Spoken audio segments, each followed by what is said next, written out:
আমি একটু সামনে যাবো, অঙ্কের রিক্সা একটু লিফট দেন। দাঁড়ান দাঁড়ান, আপনি আমাকে একটু হেল্প করেন, আমি অনেক বড় বিপদে পড়ে গেছি।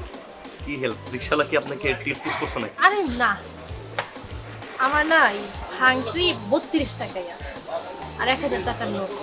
রিক্সা ভাড়া তো 80 টাকা আছে, আপনি যদি আর 50 টাকা দিন। দাঁড়ান,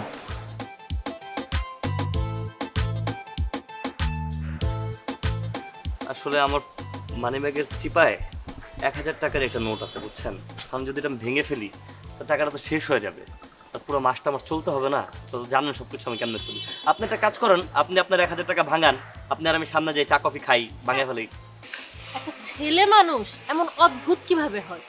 মানে একটা ছেলে মানুষ এত কিপটা কিভাবে হয়? একটা মেয়ে আপনার কাছে হেল্প চাইলো 50 টাকা, 50 টাকার হেল্পটা আপনি করতে পারতেছেন না, আপনি আমাকেই বলতেছেন টাকা ভাঙায় নিতে। আসলে 50 না তো 48 টাকা চাইছেন, ওইটা ভাঙতিটা তো আরো কঠিন না? ঠিক আছে, আর আমি অনেক কিভাবে চলি আপনি তো দেখছেন, আমি থাকি জুলমত ভাইয়ের কাছে, তো সে কি একটা টাকা দর লোক, আপনি জানেন না জুলমত ভাই কিরকম মানুষ, আমার ভাবি কিরকম মানুষ, আমার দুই চোখে দেখতে পারে না, আমি ছাদের উপরে থাকি, আমার বেডরুমে ঢুকে কাইন্দেন না, কান্না করা লাগবে না এখন আমার সামনে, আমি এত ইমোশনাল না।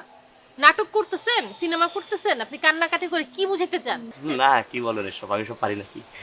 আমি একটা কাজ করি, আপনি যত বিপদে পড়ছেন আপনি দেখে নেন, সমস্যা নেই, আশপাশে আমি অন্য কাউকে দেখতেছি আপনার কে হেল্প করতে পারবে। না না, ওয়েট, আমি আইডিয়া পাইছি। যেহেতু আমি ম্যানেজ করতে পারবো সামনে গিয়ে কারো কাছ থেকে বা দোকান থেকে, আপনি তো আমার চেয়ে আরো ভালো পারবেন। দেখেন আপনি কত হ্যান্ডসাম গুড লুকিং একটা ছেলে, আপনাকে এলাকার সবাই চিনে, আপনার এত চালাক একটা ছেলে, এত বুদ্ধিমান একটা ছেলে, আপনি তো আমার আগে ম্যানেজ করতে পারবেন।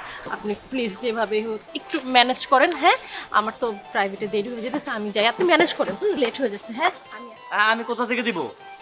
আর আমি তো মিথ্যা কথা বলছিলাম, আমার কাছে তো 1000 টাকাও নাই।